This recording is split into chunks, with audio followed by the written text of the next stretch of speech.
This slow motion video is going to illustrate my special place, the Macquarie River in Dubbo, and depict my relationship with the land. This is my story. The local billa was the regular meeting point for the young Gulagas. For years they had been coming to the same location at the same time each week. The billa was a spot where the Gulagas could play, swim, eat and relax.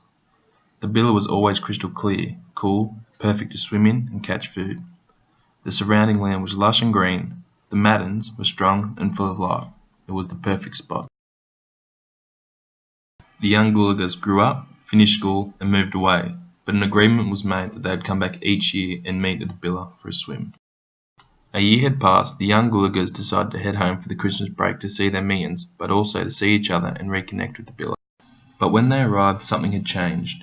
The crystal clear water had a dark brown thick look to it. The ground was bare and hard. The Maddens looked tired and defeated. One of the young Gulagas went to take a drink, but the water tasted like mud. Another cast their tongue into the water to try and find some food, but all they could catch was some items that they couldn't eat. The billa had changed, and the young Gulagas didn't know why.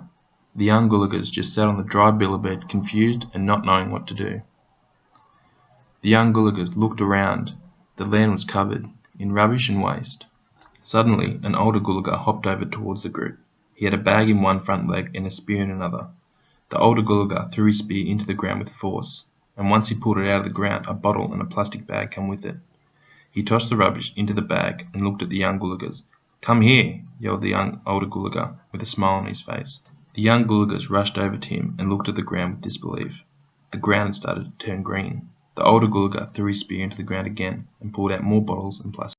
The young Gulagas couldn't believe what they were seeing. Each time the older Gulaga threw his spear into the ground and pulled out a bottle, the ground would turn green.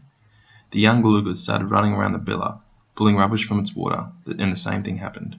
Each time they removed a piece of rubbish, the water became clear. After many hours of removing rubbish from the billa and the land, the young Gulagas were exhausted. The billa started to look like how they remembered it, but the young Gulagas knew that the job was too big for them alone.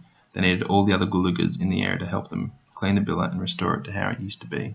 But how could they do that?